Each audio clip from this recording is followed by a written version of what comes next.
Dito sa Papa Dudut Stories, ikaw ay hindi nag-iisa.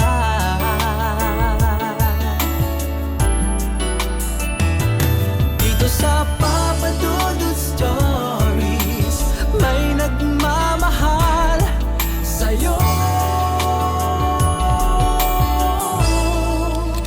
Papa Dudut Stories,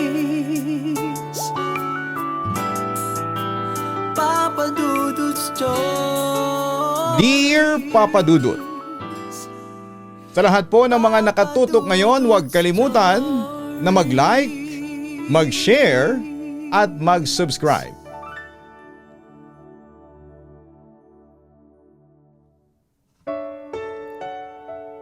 Una sa lahat ay hindi ko talaga alam kung mababasa mo itong sulat ko. Sa dami ba naman ng mga nagpapadala sa iyo araw-araw, medyo pinanghihinaan ako ng loob nung una na baka hindi mo ito mapili. Sobrang idol kita, Papa Dudut. Kahit nasa trabaho ako ay palaging nakatutok ang tenga ko sa radyo o sa phone kapag nagsisimula ka ng magbasa ng mga kwento ng buhay ng mga taga-pakinig mo. Pakiramdam ko nga ay ako na ang number 1 fan mo dahil sa hangang-hanga ako sa paraan ng pagbabasa mo. Ramdam na ramdam ko na isinasa puso mo talaga ang bawat salita. Kaya saludo ako sa iyo, Lodi. Sa sobrang pagka-adik kong makinig sa iyo ay sumagi sa isipan ko na isang araw na subukan ko kayang i-share ang sarili kong kwento. Sabi ko wala namang masama kung susubukan ko. Nung una natakot ako na baka hindi lang mapansin at masayang ang effort ko. Pero na-realize ko na bahala na. Ang mahalaga ay mailabas ko ang takbo ng buhay ko at maibahagi ko ito sa iyo at sa mga magigiting mong tagapakinig. Papa Dudut, palagi ko rin po itong sinasabi sa mga kaibigan ko kaya heto na, sisimulan ko na ang kwento ng buhay ko. Tawagin mo na lamang ako sa totoo kong pangalan na Rodrickson Mara Iglesia o para mas madali ay Rodrickson. Nung bata pa ako ay naitanong ko sa mama ko kung saan ba galing ang medyo kakaiba kong pangalan. Ang sabi niya sa akin ay hango pala yon sa kombinasyon ng pangalan nilang dalawa ni Papa. Ang pangalan kasi ng mama ko ay Rosalinda at ang papa ko naman ay Dick Slim. Nung pinagsama ang Ro mula sa Rosalinda at ang Dixon mula kay Dick Slim ay nabuo ang Rodrickson. Ang galing, hindi ba? Pero ang nakakalungkot ay pangalan lang ang natira sa akin mula sa kanya. Sisimulan ko ang kwento ko noong ako ay bata pa lamang. Noong nasa 1 taong gulang pa lamang ako ay iniwan na kami ng aking ama. Bata pa lamang ako ay hindi ko na siya talaga nakita o nakasama sa aking paglaki. Ang palaging sinasabi lang sa akin ni mama noon ay 12 months ka pa lamang nang iwan ka ng papa mo. Yun lang ang tumatak sa isipan ko. Noong bata pa ako ay hindi na ako nagtanong kung bakit o ano ang dahilan kung bakit niya kami tiniis na iwanan. Masyado pa kasi akong bata noon para intindihin ang mga ganong bagay. At wala pa akong pakialam sa mga problema ng matatanda. Pero nung medyo nagkakaisip na ako at nagtatanong na ang mga kalaro ko, kung nasaan ang papa ko ay doon na ako naglakas ng loob na mag-usisa kay mama. Sinabi sa akin ni mama ang totoong dahilan. Kaya pala siya iniwan ni mama at kaya rin kami tuluyang iniwan ni papa ay dahil babaero ito. Marami siyang ibang babae at may mga anak pa sa iba na hindi niya man lang sinabi o ipinagtapat kay mama noong nagsasama pa sila. Masakit isipin na gano'n ang naging simula ng pamilya namin pero wala akong nagawa kundi tanggapin ang katotohanan. Taga-Ulong, Gapo City talaga ako, Papa Dudut. Doon ako isinilang at doon din ako nag-umpisang pumasok sa paaralan. Nag-aral ako mula kinder hanggang grade 4 sa Olongapo. Masaya naman ang kabataan ko doon kahit na walang totoong ama. Dahil nandun naman ang mga kalaro ko at ang pamilya ko. Pero pagkatapos ng grade 4 ay nagbago ang takbo ng buhay namin, Papa Dudut. Nagpa-transfer ako ng paaralan dahil lumipat kami ng tirahan. Lumipat kami sa Nasugbu, Batangas. Bakit kami lumipat doon? Dahil doon nagtatrabaho ang aking stepfather. Siya ang lalaking dumating sa buhay ni Mama at siyang tumayong tunay kong ama. Itinuring niya ako bilang isang tunay na anak. At kung ituring niya ako ay higit pa sa inaasahan mo sa isang totoong ama. Kahit na hindi kami magkadugo ay ramdam ko ang pagmamahal at pag-aaruga niya sa aming magkakapatid. Dahil sa kanya, hindi ko naramdaman na may kulang sa buhay ko habang lumalaki ako sa Batangas. Grade 5 na ako nang magsimula akong pumasok sa Nasugbu, Batangas. Start na ng school year noon at tanda ko pa kung gaano ako ka-excited, Papa Dudut. Sobrang excited ko dahil bagong lugar ito. Bagong kapaligiran at alam kong marami akong makikilalang bagong kaibigan at kaklase. Noong una medyo naninibago ako sa accent ng mga taga Batangas. Pero mabilis din naman akong nakapag-adjust dahil mabait ang mga tao sa paligid namin. I-fast forward natin ng konti ang kwento natin. Lumipas ang mga taon. Na masaya at payapa ang buhay ko sa elementarya hanggang sa dumating ang araw na graduate ako ng elementarya. Pagkatapos ng graduation, syempre high school na ang kasunod.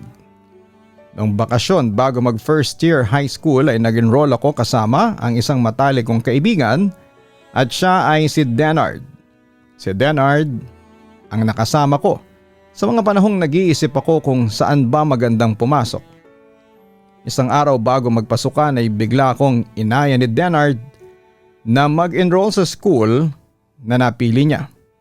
Tanda ko pa ang pag-uusap naming dalawa noon habang nakatambay kami sa tapat ng bahay. Saan ka papasok ng first year? Tanong sa akin ni Denard. Sumagot naman ako. Hindi ko pa alam eh. Baka dyan na lang sa malapit para hindi mahirap mag-commute at hindi malayo sa bahay. Pero mabilis siyang sumagot at nagsuggest. Doon na lang tayo sa school na pag-e-enrollan ko. Sabay tayo mag-enroll, maganda doon at maayos sa mga pasilidad. Naisip ko na maganda rin naman kung may kasama na agad ako sa unang araw ng high school. Para hindi ako ma-OP, kaya sumagot ako ng, sige ba, sabay tayo. Ayun nga, nag-enroll kaming dalawa, Papa Dudut. Noong pumunta kami sa paaralan na sinasabi niya, nakita ko na magandang nga talaga ang school at napakaayos ng kapaligiran. Ang dami rin mga estudyante na kasabay namin noon na nag-enroll. Kaya lalong tumindi ang excitement ko na pumasok pagkatapos naming maasikaso ang lahat ng requirements at makapag-enroll. Umuwi na rin kami kaagad ni Denard para ihanda ang mga gamit. Palapit na ng palapit ang pagtatapos ng summer at malapit na rin ang opisyal na pasukan sa school, Papa Dudut. Talagang excited ako noon. Ilang araw na lamang kasi ang hihintayin at papasok na ako sa school na gusto ko. Nakaredy na ang lahat ng mga kagamitan ko. At ang mga bagong notebook, bag, ballpen at marami pang ibang gamit sa eskwela ay maayos nang nakahanay sa ibabaw ng mesa ko. Neredy ko na talaga ang lahat ng maaga para pagdating ng mismong araw ng pasukan. Kukunin ko na lamang ang gamit ko at diretso aalis pagkatapos maligo at kumain. Ayaw ko kasing mataranta sa unang araw ng klase. Sabi ko pa sa sarili ko noon habang nagbibilang ng araw. 5 araw na lang at magpapasukan na. Sobrang saya ko pa noong mga sandaling yon na parang walang anumang problema na darating sa buhay ko.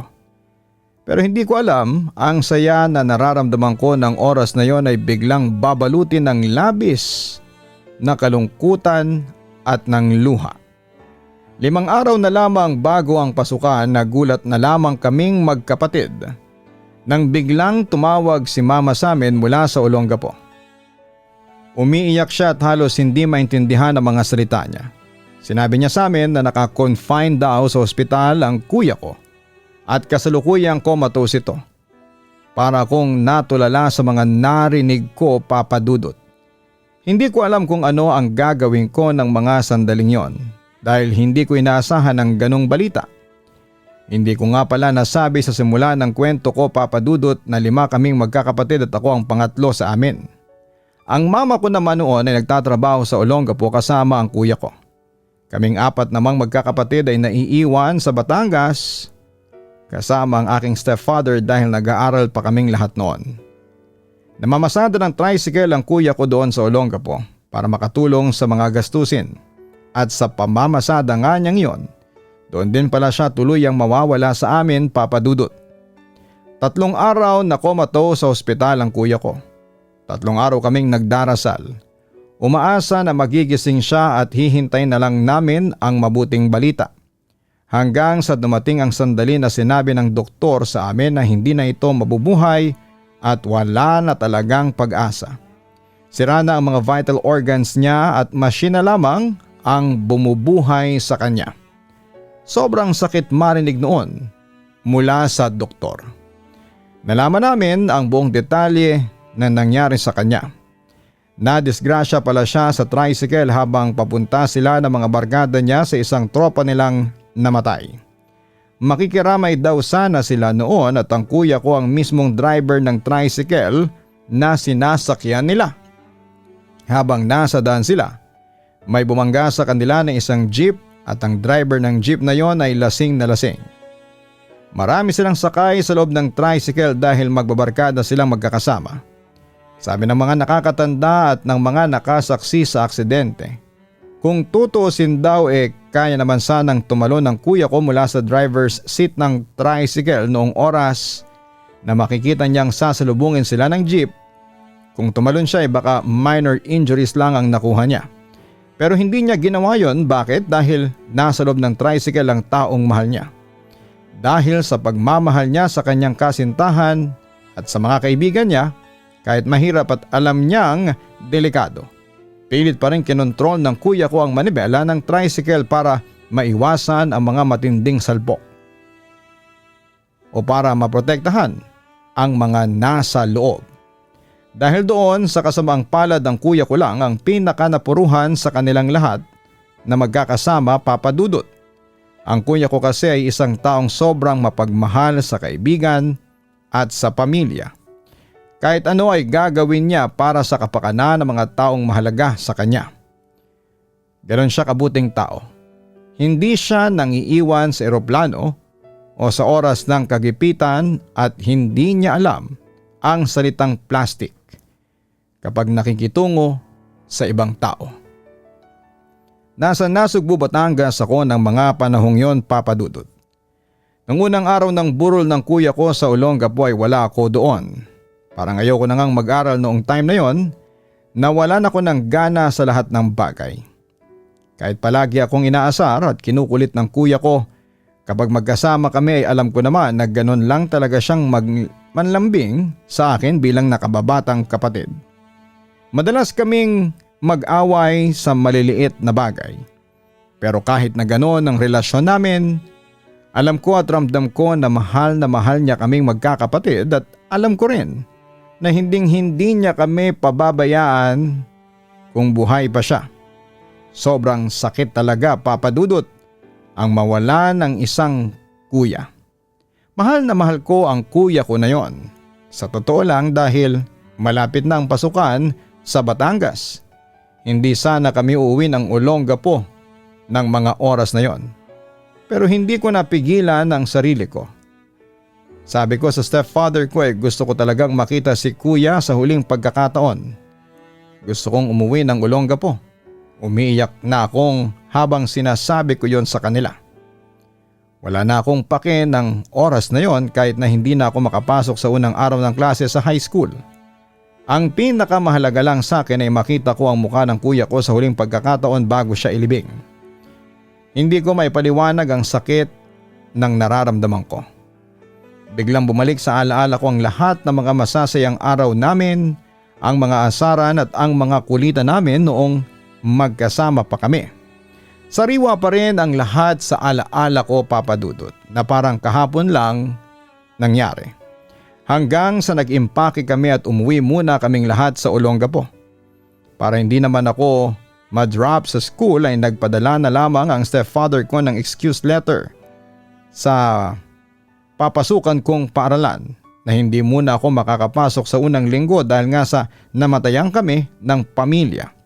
Ang stepfather ko ang kasama namin sa lahat ng hirap at pagsubok na ito. Siya na talaga ang totoong papa sa tingin ko dahil sa kabutihan ng puso niya. Pagkarating namin sa Olongapo ay doon na bumuhos ang lahat. Iyak ako ng iyak, kaming lahat na magkakamag-anak.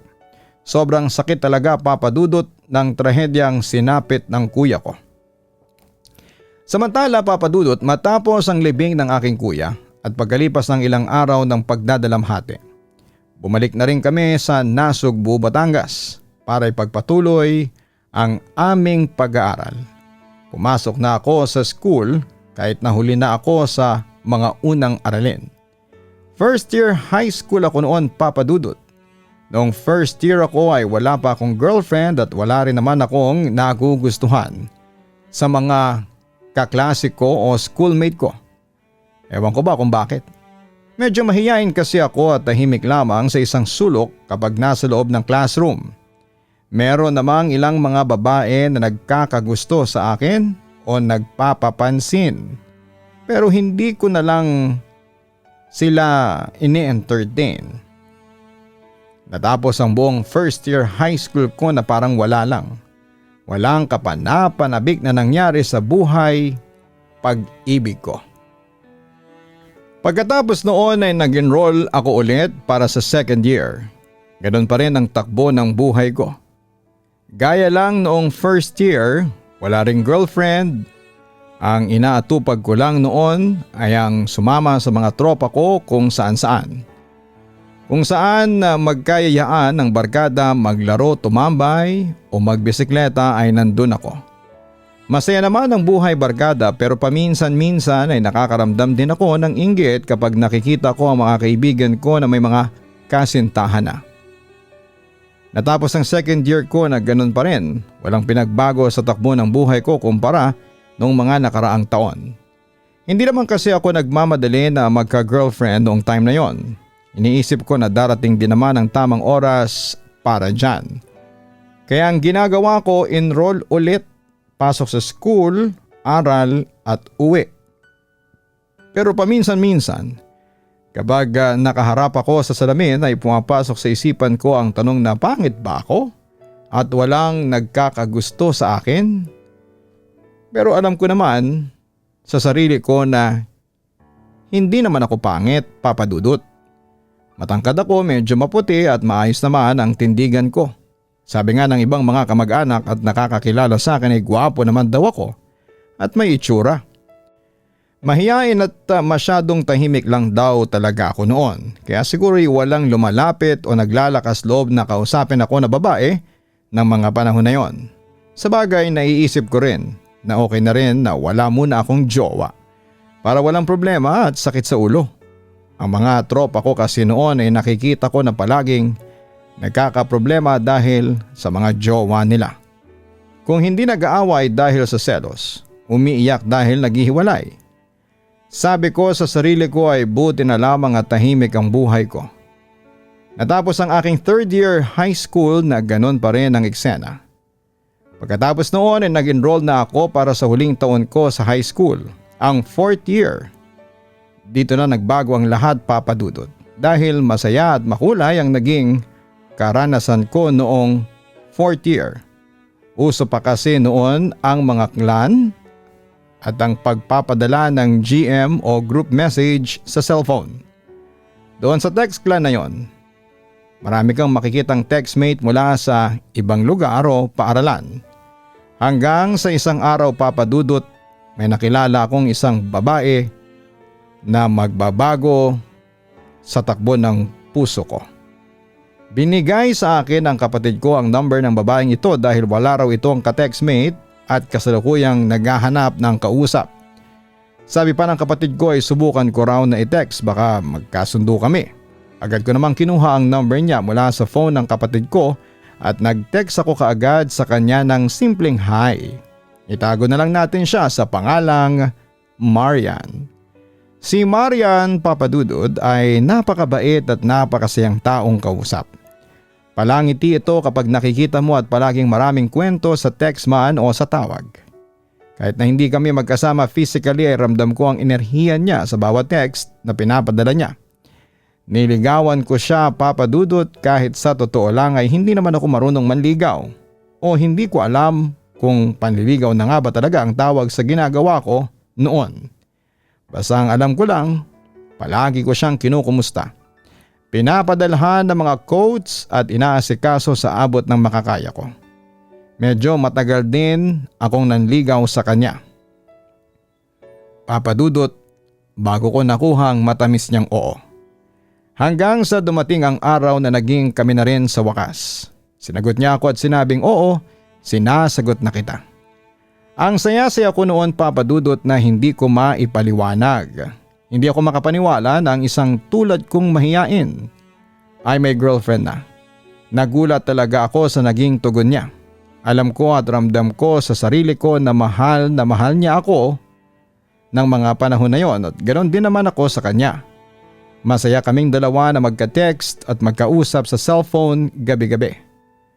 Ang kaso lang magkalayo kami ng barangay, Papa Dudut. Dahil sa layo ng distansya at dahil nag-aaral pa kami, ay bihira lamang kaming magkita at magkausap sa personal. Karamihan ng komunikasyon namin ay sa pamamagitan ng load at text. Samantala isang araw ay nagkaroon ng fiesta sa bayan namin. Ang daming mga paninda na nagkalat sa tabi ng kalsada. May mga pagkain, laruan at kung ano-anong palabas na pampasaya ng mga tao. Inimbitahan ko si Marian na mamasyal kami doon sa perya. Nung nandun na kami ay nakita ko ang malaking Ferris wheel. Inaya ko siyang sumakay doon para naman maiba ang date namin. Pero nakita ko nakabado siya, Papa Dudut. Kahit na hindi niya sabihin sa akin halata namang halata sa mukha niya ang takot. Kahit na hindi ko na siya tanungin pa ay kitang-kita talaga ang expression ng mukha niya na ayaw niyang sumakay. Pero napipilitan lang dahil sa akin. Ang hindi niya alam, kahit ako ay kabado rin ng mga sandaling yon. Hindi ko lang pinapahalata sa kanya dahil syempre lalaki ako at kailangan kong magmukhang matapang sa harapan ng girlfriend ko. Akala niya siya lang ang takot sumakay sa Ferris wheel sa aming dalawa. Hindi niya alam. Dalawa kaming takot na umangat sa ere. At nang sumakay na nga kami, Papa Dudut, unti-unting umikot ang Ferris wheel hanggang sa huminto ito sa pinakataas ng ilang minuto. Mula sa itaas ay kitang-kita ang ganda ng buong paligid, ang mga ilaw sa bayan at ang dami ng mga tao sa ibaba. Habang pinagmamasdan ko ang ganda ng paligid at ang mukha niya, bigla akong nakaramdam ng matinding lakas ng loob. Bigla akong sumigaw ng mahal kita, Marian! As in sinigaw ko talaga yon ng malakas, Papa Dudut. Para marinig ng hangin. Nagulat siya sa ginawa ko at napatingin siya sa akin. Nagkatingin ang kaming dalawa sa mata. Ilang segundo din siyang nakatitig sa akin na parang natutunaw at ganoon din ako sa kanya, Papa Dudut. Ang tamis ng sandaling yon, pero ang romantikong sandali na yon ay biglang naputol. Nang biglang bumulusok pababa ang Ferris wheel. Nagulat kaming dalawa sa biglang paggalaw nito. Kahit natakot ako, hindi ko pa rin pinahalata sa kanya na nagulat ako. Pakiramdam ko ng oras na yon, ang bituka ko ay naiwan sa itaas ng ere sa sobrang bilis ng pagbaba namin. Si Maria naman ay namumula ang muka sa takot at sa hiya. At pinapalo niya ako sa braso habang tumatawa at sumisigaw. Sa totoo lang, sa sobrang kaba ko rin ay hindi ko na nararamdaman ang mga palo niya sa akin, Papa Dudut. Nakakatakot naman talaga kasing sumakay doon, pero masasabi kong enjoy na enjoy kami noon. Masaya kami at walang anumang iniisip na problema ng gabing yon. Ngunit ang buhay ay sadyang mapaglaro. At kung minsan ang tadhana ay gumagawa ng paraan para subukin ang katatagan ng isang relasyon. Isang araw may nakilala akong isa pang babae na itago na lang natin siya sa pangalang Karil.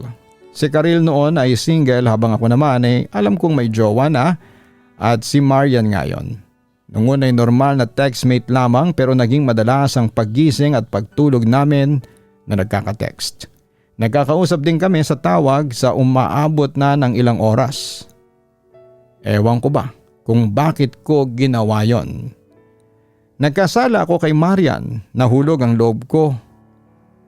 Kay Karil, nahulog ang loob naming dalawa sa isa't isa kahit na alam kong may karelasyon pa ako ng mga panahong yon. Isang malaking pagkakamali na pinagsisihan ko rin sa bandang huli. Walang kaalam-alam si Marian ng mga unang linggo na nagtataksil ako sa kanya. Pero sadyang walang lihim na hindi nabubunyag. Gaano man ito pilitin na itago, isang araw ay nahuli ako ni Marian na may ibang babae naka-text. Paano niya nahuli? Dahil sa isang napakalaking katangahan. Narong send ako sa kanya ng text na para sana kay Karil. Pagkapindot ko ng send at nang makita kong sa pangalan ni Marian napunta ang message ay doon ako nagulat at kinabahan ng husto. Hindi ko alam ang gagawin ko ng mga oras na yon at gulat na gulat ako. Takot na takot at kabado sa pakiramdam. Alam ko sa sarili ko at ramdam ko na mahal ako ni Marian. Kaya mas lalo akong nagalit sa sarili ko. I-fast forward natin ang kwento, Papa Dudut. Nag-ausap kaming dalawa tungkol sa nangyari. Humingi ako ng tawad sa kanya at dahil sa sobrang pagmamahal niya sa akin, pinatawad niya ako. She gave me a second chance para ayusin ang relasyon namin. Doon ko tinapos ang pakikipag-usap kay Karil at nag-focus ako kay Marian. Mahal ko naman si Marian, Papa Dudut, pero may isang malaking pader sa pagitan naming dalawa. Hindi boto sa akin ang pamilya niya. Ayaw sa akin ang papa niya at ramdam ko yon tuwing magtatangka akong lumapit sa kanila. Hanggang ngayon ay hindi ko pa rin alam kung bakit ayaw sa akin ng papa niya o ng pamilya niya. Marahil ay dahil nakikita nila ang kalagayan ko noon. Ng mga panahon na yon kasi, Papa Dudut, ay down na down ako sa buhay. Wala akong trabaho at nakatambay lamang ako. Hindi rin ako nakapag-college pagkatapos ng high school dahil short na short kami sa pera ng mga sandaling yon. May mga nakababata pa akong kapatid na nag-aaral pa noon kaya kailangan kong magsakripisyo para sa kanila. Kaya siguro tingin ng magulang niya sa akin ay walang mararating sa buhay. Unti-unti habang nagtatagal ang relasyon namin ni Marian ay napapansin ko na nagbabago ang kinikilos niya. Unti-unti siyang nanlalamig sa akin. Hindi ko alam kung bakit o kung ano ang dahilan ng pagbabago niya. Kapag nagpapadala ako ng text sa kanya na mahal kita, wala na akong natatanggap na reply mula sa kanya. Samantalang dati agad-agad siyang nag-reply na mahal din kita. Ang sakit sa pakiramdam ng ganon, Papa Dudut. Dumaan ang mga araw na wala kaming text o tawag sa isa't isa. Nagpatuloy ang ganong sitwasyon hanggang sa umabot ng ilang linggo. At kalaunan ay naging ilang buwan na. Pero hindi ko siya kinukulit o inaaway tungkol doon dahil iniisip ko na baka busy lamang talaga siya sa mga gawaing bahay nila o sa pag-aaral niya. Umabot na ng 4 na buwan na hindi kami nagkikita ng personal at sa totoo lang ay miss ko na siya ng mga panahon na yon. One day, Papa Dudut, nagulat na lamang ako nang biglang may kumatok sa pinto ng bahay namin. Pagkabukas ko, nakita ko ang nanay ni Marian, hinihingal siya at mukhang nag-aalala. At ang unang tinanong sa akin ay kung nasaan si Marian at hinahanap niya ito. Andyan ba si Marian sa inyo? Hindi pa kasi siya umuwi maghapon eh. Ang sabi ng nanay ni Marian sa akin. Nagtaka naman ako at sumagot. Wala po siya dito eh. 4 na buwan na po kaming hindi nagkikita. Pero mukhang may hinala ang nanay niya. Tumingin ito sa loob ng bahay namin at sinabing hindi nga. Pwede bang pumasok sa loob ng bahay ninyo at tingnan kung nandyan si Marian? Ayaw pa rin maniwala ng nanay niya sa mga sinabi ko, Papa Dudut. Para walang anggulo, At para mapatunayan kung nagsasabi ako ng totoo ay sumagot ako ng sige po, pumasok po kayo. Pumasok siya sa loob ng bahay namin at hinalughog ang mga kwarto. Noong makita niya na wala nga doon si Marian ay nagpaalam na rin ito na uuwi na. Hinatid ko pa nga sila pababa ng kalsada noon at sinabing ingat po kayo sa pag-uwi. Noong pagkaalis ng nanay niya ay agad kong binuksan ang messenger ko at nag-chat ako kay Marian para tanungin kung nasaan ba talaga siya. Nasaan ka ba? Pumunta dito si mama mo at hinahanap ka. Ang chat ko sa kanya. Ilang minuto ang lumipas at nag-reply siya. Andito ako sa bahay, kakarating ko lang. Tinanong ko ulit siya, saan ka galing? Sumagot siya ng maikli, doon sa kaibigan ko lang. Yan lang ang naging usapan namin ng gabing yon kahit na ang dami-daming mga tanong at pagdududa sa isipan ko. Pinilit ko pa rin magtiwala sa kanya dahil alam kong mahal niya ako at naniniwala kong hindi niya ako kayang lokohin ng gano'n na lamang. Pero mukhang sumobra ata ang tiwala na ibinigay ko sa kanya, Papa Dudut. Sabi ko nga wala talagang lihim na hindi nabubunyag sa huli. Isang araw habang pauwi na ang kapatid ko mula sa paaralan, pumunta ako sa kanto ng subdivision namin para sunduin siya, Papa Dudut.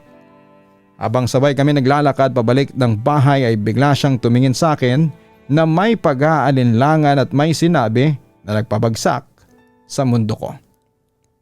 Kuya, buntis daw si Marian, sabi ni Ann. Wika ng kapatid ko. Si Ann, Papa Dudut, ay isang malapit na kaibigan ni Marian na nakakaalam ng mga sikreto niya. Nagulat ako ng husto sa sinabi ng aking kapatid. Para akong nalamigan sa kinakatayuan ko. Nagtaka ko kung paano siya mabubuntis ang layo namin sa isa't isa at wala namang nangyayari sa aming dalawa sa loob ng 4 na buwan na hindi kami nagkikita.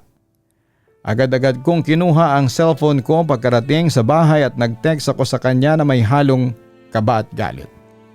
Marian, buntis ka ba? Text ko. Mabilis siyang sumagot ng 2 letra. Oo. Dito na ako nanginig ng husto. Nag-type ulit ako at tinanong siya na sino ang ama. Hindi muna siya nagsalita o nag-reply nung una. Papa Dudut, noong itanong ko yon, parang umiiwas siya hanggang sa bandang huli dahil siguro sa konsensya o dahil naiipit na siya. Napilitan na rin siyang aminin sa akin ang buong katotohanan. Nag-text siya sa akin at ang mismong nakasulat sa message niya ay hindi ikaw ang ama ng dinadala ko. Napaiyak na lamang ako nang basahin ko ang mensaheng yon mula sa kanya. Hindi ko namalayan na sunod-sunod ang pagtulo ng luha ko mula sa aking mga mata. Gustong-gusto kong magwala ng mga sandaling yon, gusto kong manira ng mga gamit. Hindi ko alam ang gagawin ko ng mga panahon na yon dahil parang gumuho ang buong buhay ko. Feeling ko ay mag-isa na lamang ako sa mundo at wala akong kwenta. Bilang lalaki. Pero wala naman akong magagawa dahil nangyari na ang nangyari. Ang masakit pa doon, nalaman ko na matagal na niya pala akong niloloko habang kami pa.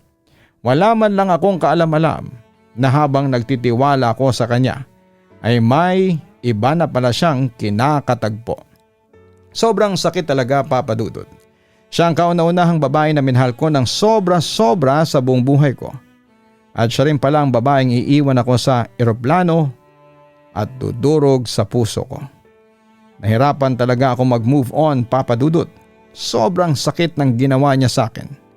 Feeling ko ay down na down ako at nabagsakan ng isang napakabigat na bagay ang dibdib ko na hindi ko kayang buhatin. Ang puso ko ay sobrang bigat araw-araw. Wala akong masabihan ng lahat ng sakit na nararamdaman ko dahil nahihiya rin ako sa mga kaibigan ko. Dahil sa sobrang bigat ng nararamdaman ko sa Batangas at dahil pakaramdam ko ay palagi ko na lamang maaalala ang panloloko sa akin ni Marian tuwing iikot ako sa bayan namin. Nakaisip ako ng isang solusyon. Naisip kong lumayo na lamang muna. Nag-decide akong bumalik sa Olongapo City para doon mag-move on. Kalimutan ang lahat ng sakit sa puso ko at iwan ang bigat ng nararamdaman ko. Umuwi ako ng Olongapo, Papa Dudut, pagdating ko sa terminal ng bus sa Olongapo City. Huminga ako ng malalim. Tumingin ako sa paligid at sinabi ko sa sarili ko ang mga salitang eto, new place, new life, new house, new friends. Yan ang mga salitang lumabas sa bibig ko bilang panata na magbabago na ako at kakalimutan ko na ang mga nakaraan. Gustong gusto ko nang makalimutan ang lahat ng panluloko sa akin ni Marian, kaya nag-decide ako na magsimulang muli sa lupang aking sinilangan. Ilang buwan pagkatapos kong makabalik at makauwi sa Olongapo, naisip ko na hindi pwedeng habang buhay ako nakatambay at umiiyak. Kailangan ko mag-aral para magkaroon ng magandang kinabukasan. Nag-aral ako sa TESDA sa Icon College noon. Kumuha ako ng isang vocational na kurso. Habang nag-aaral ako doon ay naging napaka-busy ng schedule ko. May OJT kami sa umaga sa isang kumpanya at sa gabi naman ang pasok namin sa school, Papa Dudut. Araw-araw ay ganoon ang routine ng buhay ko. Pagod kung pagod pero mas gusto ko yon para walang oras ang utak ko na isipin si Marian. 2 taon na ganoon ang nangyari sa buhay ko. OJT sa umaga, pasok sa school sa gabi. Mabilis na dumaan ang mga taon dahil na rin siguro sa subsob ako sa gawain. At sa wakas ay natapos ko rin ang kurso na kinuha ko. Dahil maganda naman ang naging performance ko nung ako ay nag-OJT pa. Nagkaroon ako ng magandang pagkakataon sa mismong company kung saan ako palaging naka-OJT. Doon na rin ako nag-apply para maging regular na manggagawa. Sa kabutihang palad ay naabsorb ako bilang isang opisyal na empleyado ng kumpanya. Empleyado na ako, Papa Dudut, at may sarili na akong kinikita. Nagpatuloy ako sa pagtatrabaho doon hanggang sa umabot na ako sa 1 taon sa kumpanya. Ang bilis talaga ng panahon at hindi mo mamamalayan ang takbo ng oras kapag maayos ang takbo ng buhay mo. Malayo na ako sa dating Rodixon na umiiyak sa Batangas. Hanggang sa isang araw, Papa Dudut, habang naglalakad ako sa loob ng aming department sa kumpanya, may isang babae na muling nagpatibok ng aking puso. Katrabaho ko siya sa kumpanya at ang mas matindi pa, ka-department ko siya. Siya si Jonalyn, totoong pangalan niya, Papa Dudut. Si Jonah ay isang napakagandang babae. Maputi siya, mabait at may napakaamong mukha. Noong una dahil nga may trauma pa ako sa nakaraan ko kay Marian, umiwas pa ako sa kanya tuwing magkakasalubong kami sa opisina. Medyo nahihiya pa ako kasi natatakot ako na baka maulit ang mga nangyari. Pero ang nakakatuwa, siya mismo ang gumagawa ng paraan para lumapit sa akin, Papa Dudut. Kinakausap niya ako tungkol sa trabaho hanggang sa naging personal na mga usapan namin. Nakuha namin ang number ng isa't isa at nagsimula kaming magka-text araw-araw. Dahil pareho kaming relihiyoso ay naging ugali namin ang magsimba ng magkasama. Palagi kami nagkikita pagkatapos ng aming out sa trabaho para pumunta ng simbahan. At pagkatapos magsimba, ay hahatid ko siya sa sakay ng jeep para makauwi siya ng ligtas. Minsan, Papa Dudut, habang nagdarasal kami sa loob ng simbahan at habang nakikinig sa misa, hindi ko maiwasan na hindi humiling ng taimtim kay Lord. Sinasabi ko sa panalangin ko noon na Lord, sana po ay eto na ang babaeng binigay mo sa akin para makasama ko sa buhay. Pangako ko po, Lord, na hindi ko siya pababayaan at taalagaan ko siya sa panghabang buhay. Mamahalin ko siya ng sobra-sobra, Lord. Habang sinasabi ko ang mga salitang yon, Papa Dudut, ay nakaluhod ako at nakapikit ng mariin sa harapan ng altar. Ganon kasi talaga akong mag-pray kapag seryoso ang hiling ko sa puso ko. Palagi kaming dalawa na nagsisimba noon hanggang sa dahil sa dalas ng aming pagsasama at sa ilalim ng aming pagkakakilanlan. Naging kami na rin sa wakas. Naging napakaganda ng relasyon namin. Araw-araw kaming nagkikita sa simbahan bago pumasok sa trabaho sa umaga.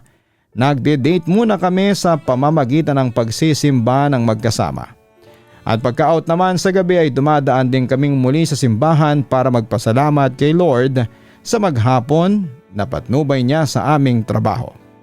Ang meeting place nga namin tuwing papasok sa work ay doon na mismo sa tapat ng simbahan. Ang sarap sa pakiramdam. na ang sentro ng relasyon ninyo ay ang Panginoon. Mahal na mahal namin ang isa't isa, Papa Dudut, at iba ito kumpara sa naging karanasan ko noon. Dahil seryoso ako sa kanya ay pinakilala ko na siya sa aking mga magulang at sa lahat ng mga kamag-anak ko. Gustong gusto siya ni Mama at ng aking stepfather. Pagkatapos noon ay dumating din ang araw na ako naman ang pumunta sa bahay nila Jonalyn. First time ko itong gagawin sa buong buhay ko. Kaya naman medyo kabado ako habang naglalakad papunta sa pintuan nila. Pinakilala niya ako sa mama niya at sa papa niya. Ang laki ng pasalamat ko dahil napakabait ng mama at papa niya sa akin. Sila si Mama Merly at si Papa June. Tinuring na din nila akong parang tunay na anak mula noong araw na yon. At palagi silang nakasuporta sa aming dalawa. Dahil nga sa sobrang okay ng relasyon namin at dahil may sapat na kaming kita. Nagpa siya kaming mag-live-in na dalawa. Sa aming bahay siya natutulog at doon kami nagsasama. Siyempre gaya ng ginagawa ng lahat ng magkapareha na nagmamahalan at nakatira sa isang bubong ay ginagawa din namin ang mga bagay na normal sa mag-asawa. Hanggang sa dumating ang magandang balita, nabuntis ko siya, Papa Dudut. Isang araw lumapit siya sa akin at ipinakita ang pregnancy test. At sinabi niyang buntis nga siya. Tuwang-tuwa ako noon at hindi ko maipaliwanag ang labis na saya na pumasok sa aking puso. Sabi ko sa sarili ko magiging tatay na ako. Noong una, sa bahay pa rin namin kami umuwi at doon ko siya inaalagaan habang naglilihi. Pero nang umabot na nga sa 5 to 6 months ang tiyan niya at medyo malaki na ay nag-decide kami dalawa na doon muna kami sa bahay nila John na umuwi at tumira para naman may kasama ang mama niya sa araw-araw. Si Mama Merly kasi, Papa Dudut, ay mag-isa lamang sa bahay nila noon. Ang papa naman niyang si Papa June ay kasalukuyang nasa abroad at doon nagtatrabaho. Ang ate naman ni Jonah ay may sarili ding pamilya at nakabukod na ng tirahan. Kaya walang kasama si Mama Merly. Nag-decide na rin kaming magpakasal ni Jonah noon kahit sa West lang muna para maging legal ang pagsasama namin bago lumabas ang bata. Nagpakasal kami sa West, Papa Dudut. Mahal na mahal namin ang isa't isa, kasabay ng aming pananalig sa Diyos. Hanggang sa dumating ang takdang araw ng panganganak niya. At isinilang na nga po ang napakagwapo at pogi naming anak. Pinangalanan namin siyang Prince Kenji. Ang sarap-sarap sa feeling na hawakan mo ang sarili mong anak sa iyong mga bisig, Papa Dudut. Nakakagaan talaga ito ng pakiramdam at parang lahat ng pagod mo sa buhay ay biglang nawawala. Tuwing uuwi ako galing sa mabigat na trabaho sa kumpanya, tinitingnan ko lang ang mukha ni Prince Kenji habang natutulog at agad na napapawi ang lahat ng pagod na nararamdaman ko sa maghapon. Dahil maliit pa ang bata ay huminto na din muna sa pagtatrabaho ang asawa ko noon para maalagaan ng husto ang baby namin. Sabi ko sa kanya, noong nag-usap kami sa kwarto, pahinga ka muna dyan sa bahay at mag-focus ka muna sa pagpapalaki sa anak natin. Ako na lang muna ang magtatrabaho para sa ating pamilya. Mabilis na lumipas ang mga buwan, pero habang lumalaki si Prince Kenji ay unti-unti kaming nasushort sa aming budget. Ang dami kasing kailangang bilhin. Gatas, diaper, vitamina at mga check-up sa doktor. Ang maliit ko na sahod mula sa lokal na kumpanya ay hindi na talaga sapat para sa araw-araw na gastusin ang aming pamilya at para sa pangangailangan ng bata. Kaya naman bilang isang ama na ayaw makitang nagkukulang ang kanyang pamilya, nag-decide akong maghanap ng mas malaking pagkakakitaan. Nagpa siya akong magtrabaho sa ibang bansa, Papa Dudut. Nag-apply ako bilang isang factory worker sa bansa ng Taiwan. Medyo matagal-tagal din bago ako natawagan ng agency at bago ako tuluyang na-select ng Taiwanese employer. Araw-araw ako naghihintay ng tawag noon hanggang sa dumating ang magandang balita na napili ako at nabigyan ng pagkakataon na makapag-abroad. Alam kong mahirap at malungkot ang buhay sa ibang bansa dahil malayo ka sa mga mahal mo sa buhay. Pero handa kong kayanin ang lahat para sa kinabukasan ng aking asawa at ng aking anak. Lahat naman ng sakripisyo ay gagawin ng isang magulang para lamang maibigay ang magandang buhay para sa kanilang anak, hindi ba Papa Dudut? Dumating ang araw ng flight ko pa Taiwan. Hinatid nila akong lahat sa airport. Ang asawa ko, ang anak ko at ang aking biyanan. Habang naglalakad kami sa terminal, pinipilit kong maging masaya at hindi ko pinapahalata sa kanila na naiiyak ako at sobrang nalulungkot sa pag-alis ko. Magaling kasi ako magdala ng lungkot, Papa Dudut. Palagi kong tinatago ang nararamdaman ko sa likod ng mga ngiti ko. Mukhang yun na nga ang natatangi kong talento sa buhay. Hanggang sa tinawag na ang flight number ko at kailangan ko na magpaalam sa aking asawa dahil malapit na ang oras ng boarding. Ang anak ko naman ng mga oras na yon ay karga ng aking biyanan. Sinadya naming ipayakap muna siya sa biyanan ko dahil alam namin na kapag nakita ko ng anak ko na tuloy ang aalis at papasok sa gate ay iiyak ito ng iiyak. Makadadi kasi ang anak ko na si Prince Kenji. Medyo spoiled sa akin ng batang yon. Dahil hindi ko siya pinapalok kailanman. Palagi kami naglalaro tuwing day off ko noon sa trabaho. At ang pinaka-paborito naming gawin ay ang mag-ikot sa buong subdivision habang nakasakay siya sa unahan ng motor na dinadrive ko. Enjoy na enjoy siya tuwing ginagawa namin yon at kitang-kita ko ang labis na saya sa mukha niya kapag nakasakay na siya sa motor ko. Kaya alam kong hahanapin niya ako kapag nawala ako. Papasok na ako sa loob ng airport gate ng mga sandaling yon at huling beses akong nagpaalam sa kanila habang nakatalikod ako at naglalakad palayo. Parang may humihila sa akin pabalik. Parang gusto kong lumingon. Bumalik sa kanila at sabihing huwag na lamang akong mag-abroad dahil parang hindi ko kayang mabuhay ng malayo sa aking asawa at sa aking anak, Papa Dudut. Sobrang hirap maglakad papalayo. Pero pinigilan ko ang sarili ko at hindi ako lumingon. Naisip ko kasi na kapag bumalik ako sa kanila ngayon, ano ang ipapakain ko sa kanila sa mga susunod na buwan. Palagi na naman kaming magiging short sa budget at mahihirapan sa buhay. Saka masasayang lang ang lahat ng naging hirap ko sa pag-apply, ang mahabang paghihintay at pati na rin ang mga perang nagastos namin para sa mga requirements at placement fee.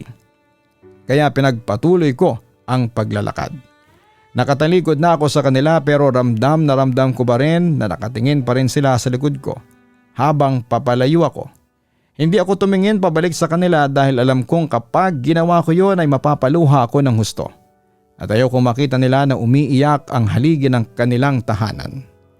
Habang nauupo ako sa loob ng waiting area at nag-aantay na mag-open ang airline desk para sa check-in, alam ko sa sarili ko na umalis na sila ng airport at pabalik na ng bahay. Pero kahit na alam kong wala na sila doon, tumayo pa rin ako at tinignan ko pa rin mula sa malayo ang pwesto kung saan ko sila iniwan. Nagbabaka sakali lang na nandun pa rin sila at naghihintay. Noong makumpirma ko sa isipan ko na nakauwi na nga sila at talagang mag-isa na lamang ako, doon ako tuluyang napaiyak ng husto habang nakaupo sa silya. Buti na lamang at nakamask ako ng panahon na yon. Dahil uso ang proteksyon sa sakit kaya hindi ganong nakakahiya sa mga katabi ko sa airport dahil hindi nakikita ang pag-iyak ko. Pagkalipas ng ilang oras sa biyahe sa ere ay lumapag na rin ang eroplano sa airport ng Taiwan. Pagkababa ko ay lumingon agad ako sa paligid at napansin ko na parang Pilipinas lang din pala ang itsura ng lugar. Tinanong ko pa ang sarili ko kung nasa Taiwan na nga ba talaga ako dahil ang daming mga bahay na magkakadikit na nakikita ko mula sa bintana. Nakamukhang kamukha ng mga tanawin sa atin. Noong nagsimula na ako sa aking trabaho sa pabrika, nahirapan talaga ako sa simula. Kailangan kong mag-adjust sa kultura ng mga Taiwanese, sa pagkain at sa takbo ng makinarya sa loob ng factory dahil hindi naman talaga madali ang maging banyaga sa isang lugar. Noong unang buwan at pangalawang buwan ko doon, talagang binalot ako ng matinding kalungkutan at pangungulila sa pamilya ko. Palagi kaming nagkakausap ng asawa ko sa pamamagitan ng video call tuwing gabi pagkatapos ng shift ko. Sinasabi niya sa akin na magpakatatag ako para daw hindi ako palaging malungkot doon. Pero sa tuwing kausap ko siya, Hindi ko ipinapakita o sinasabi sa kanya na naiiyak at nalulungkot ako. Palagi kong sinasabi na okay lang ako dito at kayang-kaya ko. Magaling kasi talaga akong magdala ng emosyon gaya ng sinabi ko sa inyo. Talent ko na talaga ata ang magpanggap na matapang kahit nadudurog na sa kalungkutan. Medyo nawawala naman ang matinding homesick ko kapag kasama ko na ang mga bago kong kaibigan sa trabaho. Lalo na ang isa kong katrabaho na si Donsky. Si Donsky ay napakabait at napakamasayahing tao. Siya ang palagi nagtuturo sa akin sa loob ng factory kung ano ang mga dapat at hindi dapat gawin sa mga makina para hindi ako mapagalitan ng supervisor namin. Para ko na rin siyang tunay na kapatid, Papa Dudut. Dahil sa kabutihan niya sa akin, kami palagi ang magkasama sa pagkain, sa pagpapahinga at sa paggala kapag day off. Kaso lang, nalulungkot ako ngayon dahil malapit na siyang mag-end contract at malapit na siyang umuwi ng Pilipinas. Pag sinasabi niya sa akin na ilang buwan na lamang ang natitira sa kanya dito ay nalulungkot ako ng gusto. Pero hindi ko pa rin pinapahalata sa kanya. Mapagmahal at tapat kasi ako sa mga tunay kong kaibigan, Papa Dudut. Hindi ko sila iiwanan. Sa oras ng kagipitan at kapag kailangan nila ng tulong, ganon ang pagpapahalaga ko sa pagkakaibigan. Sa kasalukuyan, Papa Dudut, habang sinusulat ko itong mahabang sulat ng buhay ko, ay nagtatrabaho pa rin po ako dito sa ibang bansa upang mag-ipon para sa kinabukasan ng aking mga mahal sa buhay. Kahit malayo, masaya kaming magkakapamilya dahil alam naming para sa isa't isa ang sakripisyong ito. At maayos naman ang komunikasyon namin ni Jonah araw-araw. Sana talaga ay mabasa mo itong kwento ko, Papa Dudut. Maraming salamat sa iyo at sa pagbibigay ng boses sa mga kwento ng mga ordinaryong taong katulad ko. Mabuhay ka, Papa Dudut ng Pinas. Ang iyong tapat na tagapakinig, Rodrickson Mara Iglesia. Ang masasabi ko lang sa kwento ni Rodrickson ay isa itong napakatotoo at napakagandang salamin ng buhay ng isang ordinaryong Pilipino na puno ng tibay ng loob. At umahanga ako sa iyo dahil sa kabilangan ng maagang pag-iiwan ng iyong totoong ama at matinding dagok sa pagkamatay ng iyong kuya at ang napakasakit na pagtataksil ng iyong unang pag-ibig ay hindi mo hinayaang tuluyang masira ang buhay mo. Ginamit mo ang mga kabiguan na ito para mas magsumikap ka sa pag-aaral at pagtatrabaho hanggang sa makabuo ka ng sarili mong pamilya. Napakasarap din sa pakiramdam na sa huli ay nakatagpo ka ng isang tapat na katuwang sa katauhan ni Jonalyn at ng walang kapantay na kaligayahan sa anak mong si Prince Kenji. Ang kwento mo ay hindi lang tungkol sa mga kabiguan kundi isang kwento ng tagumpay laban sa mga hamon ng tadhana. Ang may papayo ko naman sa iyo, Rodrickson, ay huwag mong kalimutan na alagaan ang iyong sarili. Habang nagpapakapagod ka dyan sa Taiwan, sinasabi mo na talent mo ang magtago ng lungkot sa likod ng mga ngiti at normal yan sa isang amang nagpapakatatag para sa pamilya. Pero tandaan mo na hindi masamang maging marupok at umamin sa asawa mo kapag sobrang bigat na ng iyong nararamdaman. Dahil ang mag-asawa ay magkatuwang at sa parehong ginhawa at hirap ay dapat kayo ay laging magkasama. Palagi mong iisipin na ang bawat patak ng pawis at bawat araw ng pangungulila mo dyan ay may katapat na magandang bukas para kay Prince Kenji. Magpatuloy ka lang sa pagiging mabuting kaibigan kay Donsky at sa iba pang mga kasama dyan. At sa lahat po ng ating mga listeners sa abroad, I'm sure marami po sa inyo ang nakaka-relate. Ang pinakamalaking aral sa kwentong ito ay ang katotohanan ang buhay ay parang gulong o Ferris wheel. May panahong nasa itaas ka at masaya at meron din naman na panahon na nasa ilalim ka. At sa panahong yon ay nakakaranas ka ng matinding takot at sakit. Ngunit hindi ito hihinto sa pag-ikot. Itinuturo ng buhay mo na ang tiwala at pagpapakumbaba sa Diyos na ipinapakita ninyo ni Jonah sa palagiang pagsisimba ay pinakamatibay na pundasyon para malagpasan ang anumang unos. Bukod dito ipinapakita rin sa kwento na ang pagmamahal ng isang ama ay walang hinihiling kapalit. Handa itong tumawid ng dagat at magtiis ng lungkot para lamang masigurado na ang kanyang anak ay hindi dadanas ng kakapusan sa pinansyal na aspeto. Huwag kalimutan na mag-like, mag-share at mag-subscribe. Maraming salamat po.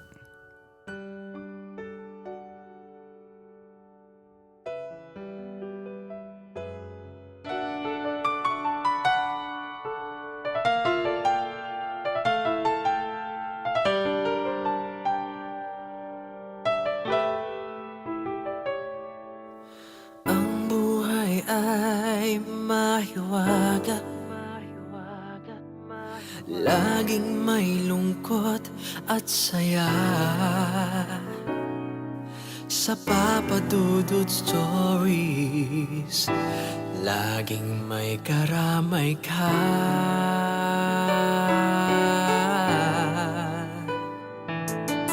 Mga problemang kay bigat,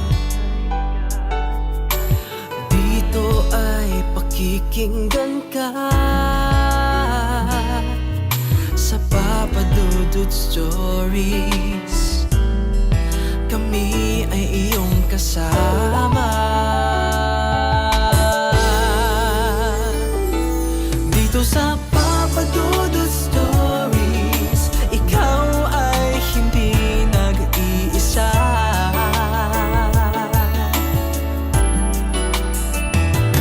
Dito sa Papa Dudut Stories, may nagmamahal sa'yo.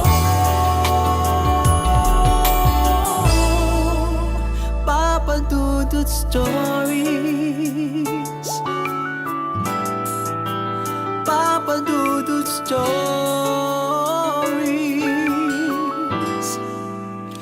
Papa Dudut Stories.